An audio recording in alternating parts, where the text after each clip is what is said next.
Olá, pessoal, bem-vindos a mais um Ciência MS, uma iniciativa da SBPC-MS. E hoje nós vamos conversar com o professor Giuseppe Câmara, do Instituto de Química da UFMS. O professor Giuseppe Câmara, para quem não conhece, ele é químico, formado pela Universidade Estadual do Rio Grande do Norte e doutor pela USP. Então, é um prazer imenso recebê-lo aqui, professor. Seja muito bem-vindo. Eu espero que você sinta vontade e esse papo aqui corra tranquilamente. Professor, antes da gente iniciar, eu vou pedir para que o professor conte um pouquinho da sua trajetória, de como que você chegou até aqui, como que o senhor se tornou um cientista, como foi essa opção, né? Se ela sempre existiu, se ela apareceu e como foi essa caminhada. Conta um pouquinho para a gente. Bom, Cícero, boa noite. Eu queria agradecer a você pelo convite, agradecer a SBPC-MS pela iniciativa e pela oportunidade de a gente conversar sobre essas coisas que geralmente não são muito discutidas no âmbito acadêmico. Então, assim, cara, desde sempre eu cresci num ambiente muito lúdico, né? Minha mãe não era exatamente uma entusiasta das ciências, mas ela criou a minha e minha irmã para a gente pensar, para a gente estudar.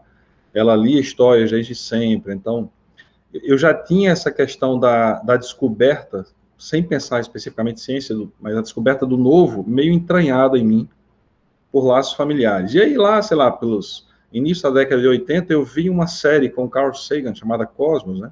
Baseada no famoso livro dele, foi um best-seller, que aquilo me apaixonou. Eu falei, cara, eu preciso fazer isso para a minha vida. E entender como as coisas funcionam, entender os novos fenômenos.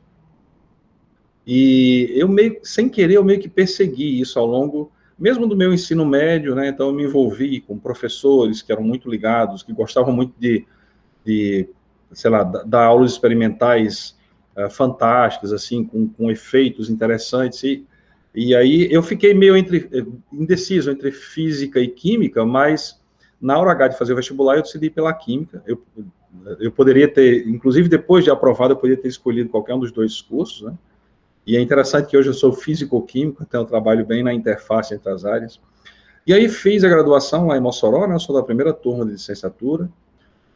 Lá também eu tive a sorte de encontrar com dois professores visitantes que eram cubanos, ambos, o professor Carlos e o professor Isauro, que já perceberam que eu tinha essa chaminha acesa da pesquisa, que não era só uma questão de cumprir um curso de graduação, e meio que me direcionaram para isso ao longo da minha graduação. Então, tinha um programa de monitoria, que a gente já tinha uma vivência maior de laboratório, né? Seria alguma coisa equivalente à iniciação científica hoje.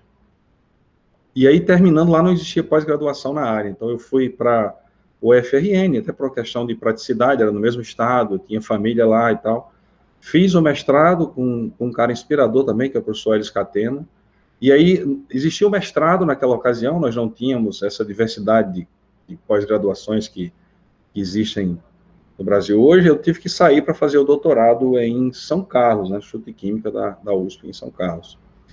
Inclusive por sugestão do professor Elis Catena. E aí lá fui trabalhar com o professor Edson Ticianelli.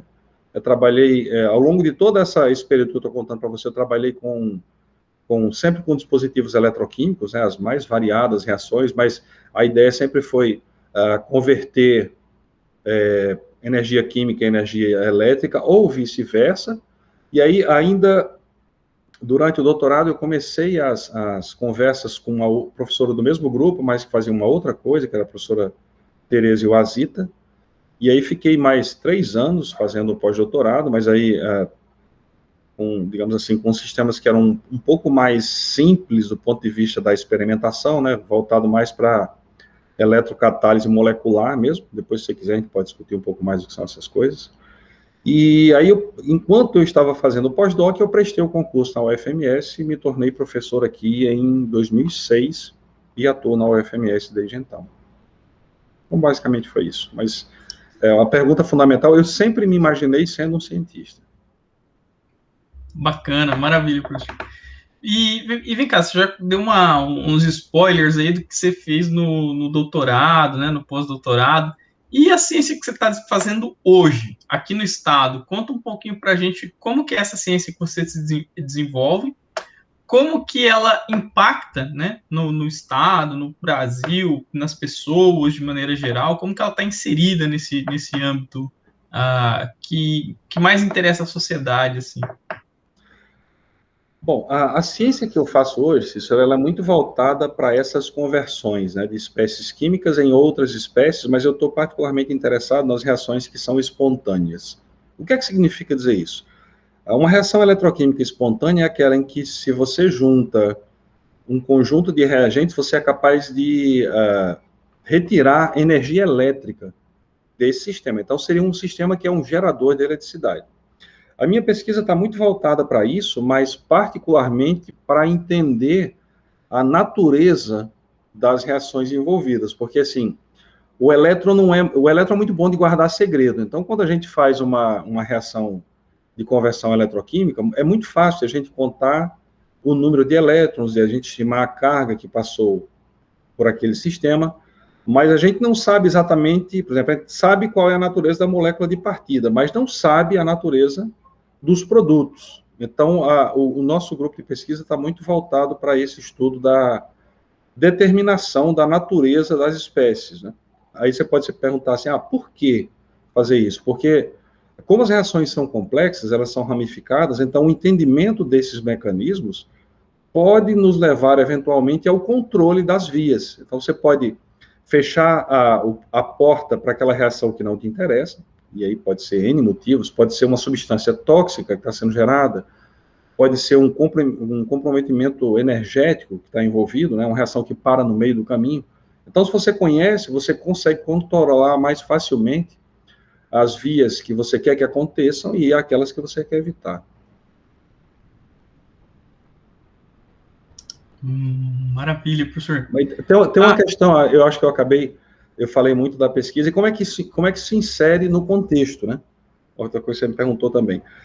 Tem duas reações que nós estamos particularmente interessados, que são estratégicas para o Brasil e para o Mato Grosso do Sul em particular, que são a oxidação de etanol. Então, o Brasil é o segundo maior produtor mundial de cana-de-açúcar, além do etanol que você pode conseguir por fermentação da biomassa.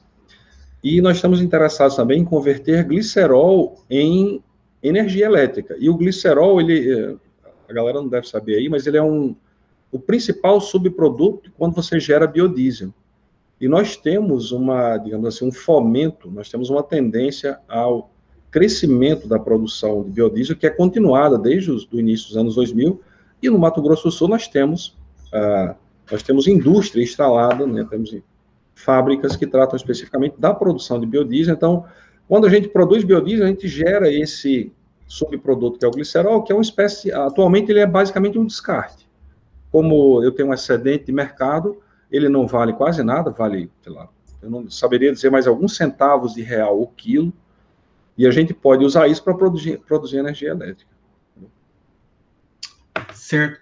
E, José, você estava comentando aí, né? Permita-me chamá-lo de José. Você estava comentando que você trabalha muito nessa interface físico-química, que você teve essa tendência de fazer física, fazer química, acabou optando pela química. E a pergunta que surge, né, que eu sempre faço para o pessoal aqui é a seguinte: quem que pode interagir com esses trabalhos que você faz? Por exemplo, se tiver uma pessoa interessada em interagir contigo, em trabalhar contigo, fala, pô, o professor José é uma pessoa interessante, faz algumas coisas assim.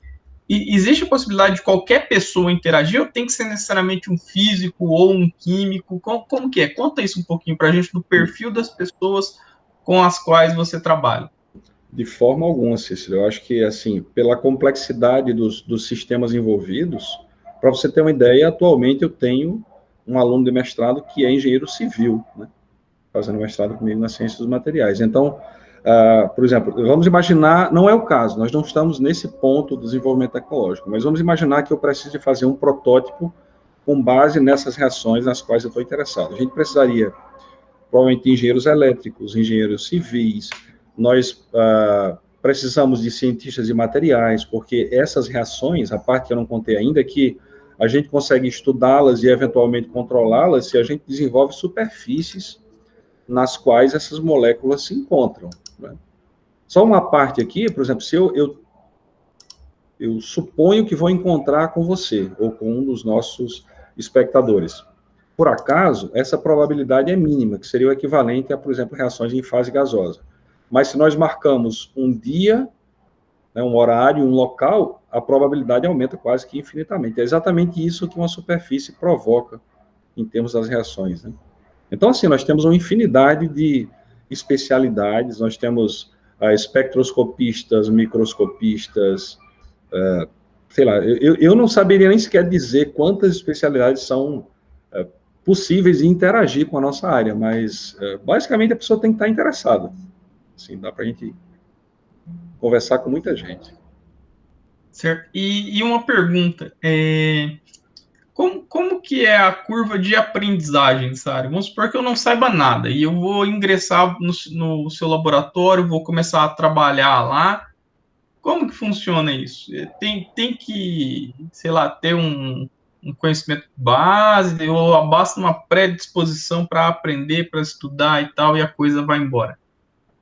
Olha, é desejável que a pessoa tenha alguma noção de reações de oxirredução, que todo mundo vê no ensino médio, mas, além disso, todo ferramental, treinamento, isso vai ser dado no nosso laboratório. Então, essa curva, ela costuma ser relativamente rápida, porque nós temos uma dinâmica no laboratório de que aos mais experientes, né, muitas vezes, até particularmente nessa pandemia, tenho sido eu, né, porque a gente não tem como aglomerar alunos no laboratório, mas, digamos, em tempos normais, você tem um doutorando que é meio que o head de uma linha de pesquisa, e ele ajuda o mestrando, e por sua vez ajuda o aluno de discente. Então, o que a gente faz é, primeiro você observa uma pessoa experiente, um eletroquímico treinado fazer.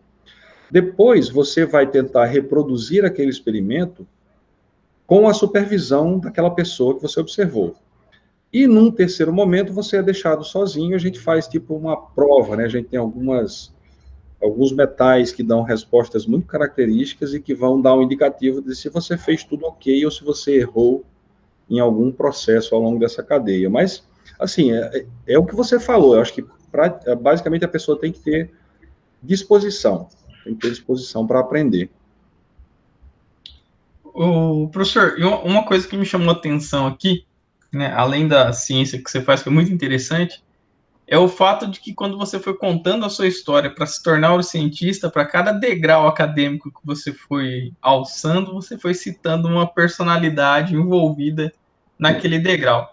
Então, eu vou retomar essa pergunta, né? Aí você pode reforçar isso ou até pensar em outras coisas agora, mas eu queria conhecer, ou eu queria saber um pouquinho sobre fatos que lhe ocorreram durante a sua trajetória acadêmica até hoje e pessoas que você conheceu, que você interagiu, que lhe marcaram como profissional. Assim, não, essas pessoas aqui e esses fatos foram preponderantes para poder eu tomar uma determinada decisão assim, assim, assado, ou chegar no ponto que eu cheguei.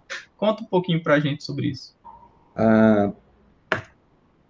Bom, fatos é um negócio mais complicado, mas assim, um fato que me marcou muito, e eu estou falando da minha infância ainda, foi descobrir que a gente habitava a superfície de uma esfera. Eu não tinha noção até esse momento, que eu descobri vendo a série do Carl Sagan. Tem gente que não descobriu até hoje, né? Mas eu percebi o quão fantástica era essa ideia, quanto o mundo era mais interessante do que a minha cabeça de 9 anos de idade poderia supor.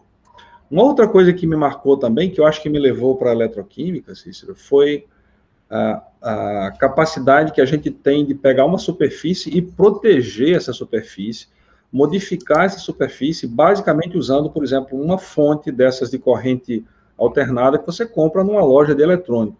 Eu fiz um curso de galvanoplastia, eu acho que no terceiro ano da minha graduação, numa escola de inverno, e eu fiquei maravilhado vendo aqueles fenômenos, né? Por exemplo, você pegar uma moeda e conseguir recobri-la de forma que as propriedades que realmente importam, né, que são aquelas que estão expostas à interface, elas mudam completamente. Então, aquilo eu fiquei maravilhado com esse poder que a eletroquímica tinha de mudar a superfície, mudar a propriedade dos materiais, particularmente dos materiais condutores.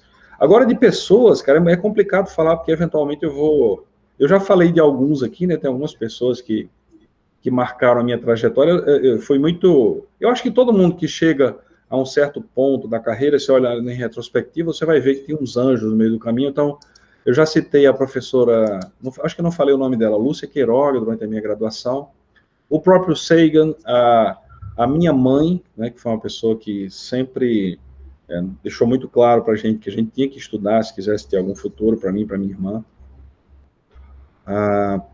O professor Isauro foi um baita incentivador. Eu lembro que ele me entregou o primeiro artigo, assim, falou, isso aqui é uma coisa importante que você aprender. Eu falei, professor, mas está em inglês. Ele falou, então você tem duas coisas importantes para aprender. Então, assim, o professor Aires Catena, que quando eu fui trabalhar no grupo dele, ele falou, você não sabe eletroquímica, né, pelo que eu estou percebendo, mas você quer aprender? Quero. Ele me deu um livro-texto da área e falou assim, até o final do seu mestrado, a cada 15 dias, você vai me dar um seminário sobre um capítulo do livro, é um livro enorme, né, de 2 volumes, que eu vou escolher, não vai ser na sequência, não, eu vou escolher a esmo e você a cada sextas-feiras alternadas, você vai me dar um seminário até a sua defesa. E isso me fez, claro, judiou muito de mim naquele período, mas me fez aprender o que eu sei hoje de eletroquímica, né, boa parte do que eu sei. Aí o professor Edson Tianelli, com a sua imensa boa vontade, quando eu entrei em contato com ele, lá de Natal, ele falou assim, olha, venha prestar a prova, você precisar de mim, sem nunca ter me visto, sem me conhecer, então foi uma pessoa extremamente disponível. Uma conversa que me marcou, assim, que me ensinou como é que a gente meio que consegue antever as propriedades eletrônicas dos metais de transição, foi com a minha atual esposa, uma coisa que eu não sabia, e aí ela era responsável pelo laboratório onde eu fazia doutorado, e eu cheguei com essa dúvida para ela, ela falou, vamos ali fora que... E aí a gente fuma um cigarro e eu te conto essa história. E depois ela me passou a fonte e tal, mas foi assim uma conversa extremamente inspiradora. Então, assim, a nossa trajetória é marcada de pessoas que vão meio que guiando você, né, que vão... Eu não sei se eu conseguiria, assim, de bate-pronto, mas são essas pessoas que me inspiraram. E hoje muitos dos meus alunos me inspiram, eu sei. Legal, legal. Professor, pelo contexto, né, pela maneira que você conta as coisas aí, a gente poderia dizer que você é um apaixonado pela ciência, um apaixonado pelo que faz. Sem sombra de dúvida. Eu acho que percebe-se, né, os alunos falam muito isso, assim, você muda até o tom de voz quando você vai falar daquelas coisas que te... E assim, independente, eu sou particularmente interessado em fenômenos eletroquímicos, mas eu acho que independente da área, se você decidir fazer isso para a sua vida, eu acho que é apaixonante, porque, primeiro, você está sempre lidando com o novo, então, é lógico, você tem que ter aquele perfil de gostar de desafio, né? Um cientista, ele é desafiado a todo tempo a aprender coisas novas, a entender como é que as coisas funcionam, mas isso te treina muito para a vida também, Cícero. Eu acho que um bom cientista é uma pessoa que é pouco provável que ela seja enganada de forma muito fácil, né? Porque a gente desenvolve uma espécie de... Eu sempre uso o termo um kit de detecção de bobagem que está o tempo inteiro ligado. Então, aquilo que o cientista treinado, aquilo que ele desenvolve ao longo da vida, se aplica, porque você usa basicamente lógica e observação. Então, você aplica isso a todas as outras áreas da sua vida, né? É muito gostoso, né, cruzar com esses apaixonados, né? Eu tô muito feliz também, porque na média, esses bate-papos aqui da SBPC-MS está sendo com pessoas apaixonadas pelo que fazem, né? Então é muito gratificante. Mas agora a gente vai jogar uma bomba aí um pouco meio tensa, né? Vamos pensar assim. O cenário que a gente tem hoje não é um cenário muito bacana para a ciência, não é um cenário muito animador, né? Talvez seja um cenário, talvez para algumas pessoas, de uma paixão não correspondida, né? Vamos colocar dessa maneira. Mas, né? De novo, aquela história, né? Vivemos altos e baixos no dia a dia e a ciência no Brasil ela não funciona de maneira diferente, ela tem seus altos e seus baixos. Só que eu vou pedir para fazer um exercício aqui, né? Para o professor fazer um exercício com a gente. Qual é o cenário que você vislumbra como sendo um cenário ideal para a ciência no país? Né? Não hoje, não amanhã, mas assim, no futuro, o que você acha que o país, como que ele tem que se organizar, como que a ciência ela tem que ser tratada, ela tem que ser feita, de forma a atender a toda essa paixão que hoje quem está fazendo ciência tem, mas que também não desampare os jovens, né, os novos cientistas que estão chegando aí, que hoje estão terminando o ensino médio, estão entrando na graduação, ou na graduação, mestrado, doutorado, por aí vai, né? Qual que é o cenário que você vislumbra como sendo um cenário que seria o ideal? Não vamos nem falar que é um mínimo, minimamente decente, vamos colocar como sendo o ideal. Como funcionaria? Você consegue vislumbrar algo assim? Vamos lá. Eu acho que é uma resposta meio longa, talvez, mas eu acho que a gente tem que ter um trabalho de base forte.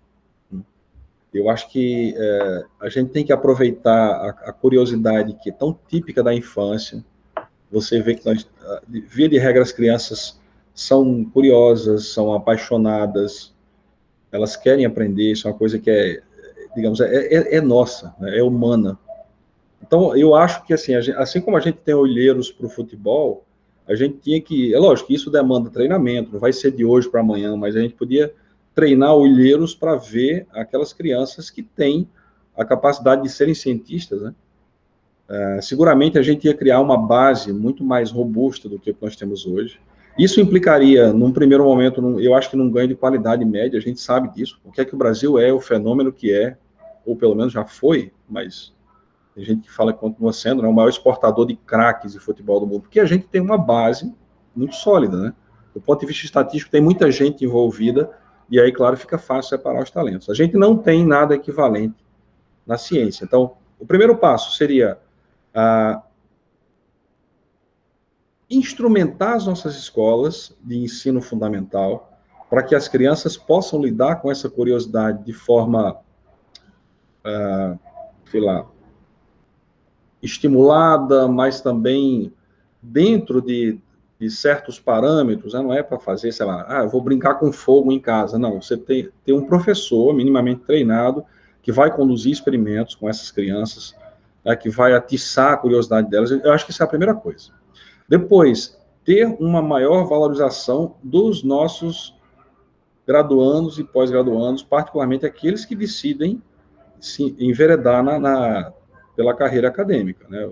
A gente está, se eu não me engano, há 8 anos sem reajuste de bolsa num país que eu não saberia calcular a inflação média anual, mas seguramente ela deve beirar aí 5%, 6% ao ano. Jogue isso 8 anos, a gente vai ver a diminuição do poder aquisitivo. Então, isso desmotiva mesmo aquelas pessoas que enxergam na ciência uma possível profissão, uma paixão, porque convenhamos que é difícil de viver com os valores que são, difícil viver, né, com os valores que são atualmente pagos aos nossos pós-graduandos, particularmente. Então, isso é uma coisa. Acho que o segundo ponto é valorização da ciência, não só no âmbito das bolsas, mas na forma de editais, num maior aporte de recursos, que, teoricamente, nós temos um fundo setorial para isso, mas os nossos governantes teimam em tirar dinheiro da ciência para colocar em qualquer outra atividade, qualquer outro ministério. Então, a ciência é meio que o patinho feio. E eles continuam encarando isso como um gasto, quando, na verdade, é um investimento, né? Tem pesquisas que mostram muito claramente que a relação, acho que é 1:6 de cada dólar que é investido em conhecimento. Esse seria o segundo ponto. E o terceiro ponto, aí pensando especificamente dentro das nossas instituições de ensino superior, Cícero, é que a gente, de fato, criasse critérios de avaliação que permitissem separar as diferentes habilidades dentro do que é a carreira acadêmica. Então, atualmente é como se a gente vive num sistema meio maluco, né, de avaliação, que é como se, vamos fazer o paralelismo com uma banda. Então, eu vou obrigar todo mundo a tocar todos os instrumentos. É mais ou menos isso que as instituições fazem com a gente. Quando, na verdade, você pode ter pessoas que são muito boas no setor de inovação, que conversam com a iniciativa privada, nós podemos ter excelentes extensionistas, nós podemos ter os excelentes docentes de graduação que vão motivar os alunos, e podemos ter os pesquisadores, né? Pessoas que a paixão é estar no laboratório. Então, é lógico, exigir que cada um de nós faça todas essas atividades. Tem o cara da gestão também, né, que é o nosso diretor, o chefe e tal. Tem gente que naturalmente se enquadra, se adequa a isso, tem características de, sei lá, de sociologia até para tratar com interesses divergentes. Então, a gente tem uma avaliação hoje que ela é meio míope para tudo isso, e coloca todo mundo na mesma bacia. Eu acho que isso é uma coisa que a gente tinha que pensar como instituições, como é que a gente elabora um modelo que seja um pouco mais direcionado. O que é que você pretende fazer? Como é que você pretende ser avaliado? E depois, eu acho que uma última instância, já estou me estendendo demais, mas de fato cobrar. A gente não tem cobrança. Por exemplo, hoje em dia, a cobrança que se faz na universidade, ela parte de um patamar mínimo que tem muito a ver com corporativismo. Então, assim, independente de você ser um cara que faz bem uma série de atividades, ou alguém que, infelizmente, nós temos esse perfil, né? Não dá para dizer que é. Algumas pessoas, inclusive, nos altos escalões, usam esse tipo de perfil para meio que generalizar, como se fôssemos todos nós, mas nós temos, como em qualquer área da atividade, temos aquelas pessoas que naturalmente estão mais acomodadas. Né?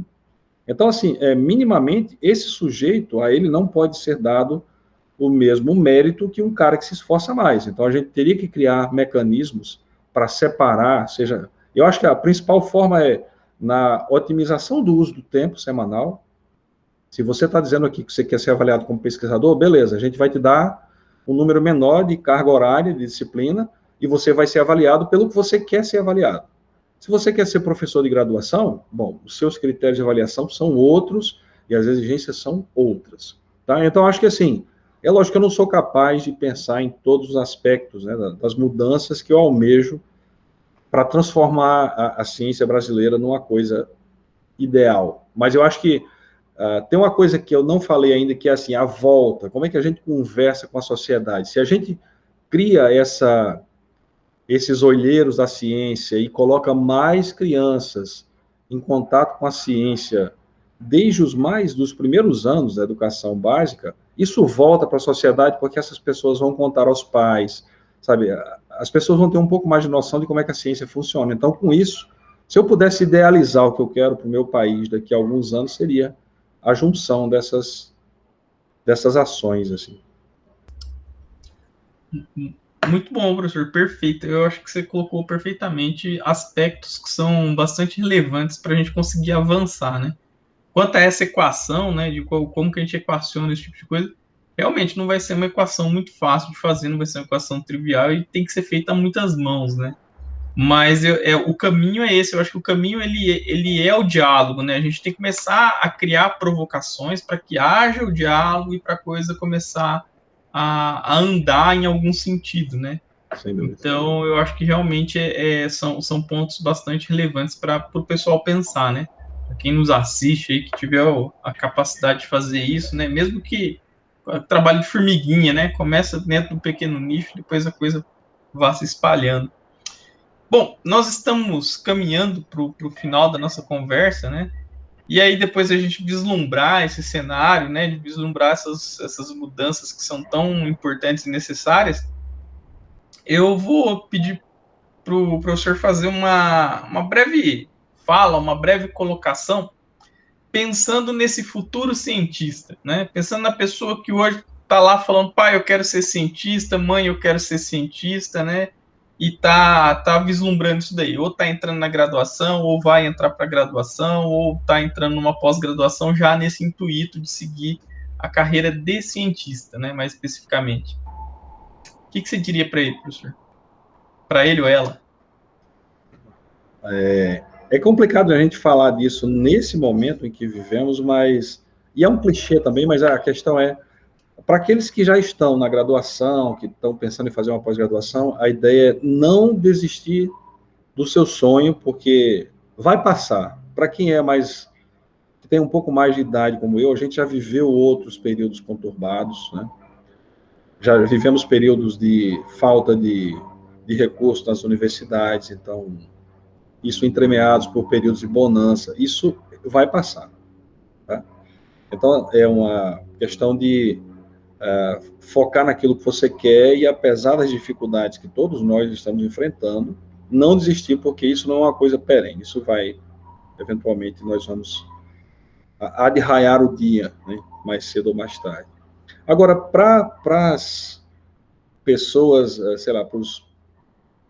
eu não consigo vislumbrar, Cícero, justamente por essa falta de ponte que a gente tem entre as instituições, as nossas escolas de ensino médio, fundamental, eu não sei se essa mensagem chegaria até essas pessoas, né? Mas vamos imaginar que, eventualmente, alguém nos assista. Vamos imaginar que você é pai de uma menina, de um moleque que é extremamente curioso. Então, mesmo que você não tenha a capacidade de dar o direcionamento necessário, leva essa criança para conhecer um laboratório de pesquisa. Essas coisas são muito mais acessíveis do que o que a gente imagina. Tá? Por exemplo, eu trabalho na UFMS, é uma universidade pública, ela é gratuita. Você pode, eventualmente, conhecer os laboratórios de pesquisa. Se alguém chegar lá e falar assim, me explica o que é que vocês estão fazendo aqui. As pessoas, via de regra, elas são extremamente, mais ou menos o que a gente está fazendo aqui. Elas têm prazer e interesse em contar aquilo, o motivo da paixão delas. Então, eu acho que eu não consigo vislumbrar muitos outros caminhos no momento. Eu acho que a gente tem que partir um pouco de nós, montar iniciativas para a gente ir até esse pessoal e mostrar para eles o que é que a gente está fazendo aqui, né? Agora, nesse momento em que vivemos, você fala assim, o que é que você pode fazer? Bom, eu diria para você dar um pulo nas universidades e bater um papo com as pessoas que trabalham com ciência. Vocês vão ver que a coisa é muito mais próxima do nosso dia a dia do que o que a gente imagina, até porque cientistas são pessoas curiosas, como a maioria de nós é. Mas uma coisa que a gente sempre discute quando está falando da filosofia que embasa a ciência, Cícero, não tem nada demais de fazer ciência. A gente meio que moldou uma forma que a gente já é muito bom de fazer, que é chegar a conclusões, né, de deduzir coisas. A gente já faz isso nas nossas atividades do dia a dia, né? Para qualquer coisa, você vai comprar um carro, você vai instalar um equipamento. Então, é um raciocínio muito similar, é análogo àquilo que a gente faz para... A diferença básica é que a ciência você está tentando resolver, é como se você fosse construir um manual de instrução em vez de você já lê-lo, né? Porque aquilo ainda não foi feito, mas eu não sei se eu consegui responder a sua pergunta, mas é o que eu... Não, é nesse caminho mesmo, professor. E eu acho que você tocou num ponto que nos arrasta para o final da conversa, que é o seguinte. Já que você falou assim, vai lá para a universidade, vai conhecer o laboratório, vai conhecer as pessoas, eu lhe pergunto, né? Podemos disponibilizar seu e-mail aqui no final do vídeo, na descrição, para quem eventualmente tiver vontade ou oportunidade de passar pelo UFMS daqui de Campo Grande, conhecer seu laboratório, ir lá trocar uma conversa com o professor, né, conhecê-lo pessoalmente. É possível? É possível, com o maior prazer. Pode disponibilizar um e-mail. Qualquer pessoa que tiver interesse, seja um estudante, alguém que está aspirando a fazer uma graduação, um curioso, o nosso laboratório está aberto. Afinal de contas, é um laboratório que é, inclusive, financiado com dinheiro público. Então, é mais do que válido que o público, qualquer pessoa da comunidade que queira conhecer o nosso laboratório, que é o Laboratório de Eletroquímica de Materiais Avançados, o LEMA, está aberto para quem tiver interesse. Então, estão todos convidados. Maravilha, professor. Então, aqui a gente pode encerrar a nossa conversa, né? Então, eu agradeço imensamente a disponibilidade de tempo para poder bater esse papo com a gente. Agradeço a abertura que o professor dá para as pessoas eventualmente ir lá conhecer o laboratório, conhecê-lo pessoalmente. E foi um prazer. E eu vou deixar aqui o meu fraterno abraço e um até breve. Espero que a gente retorne logo para a forma presencial para a gente poder tomar um café junto. Um grande abraço, Cícero, mais uma vez. Obrigado pela oportunidade de conversar com essas coisas que me dão tanto prazer. Grande abraço. Maravilha. Falou, pessoal. Até a próxima.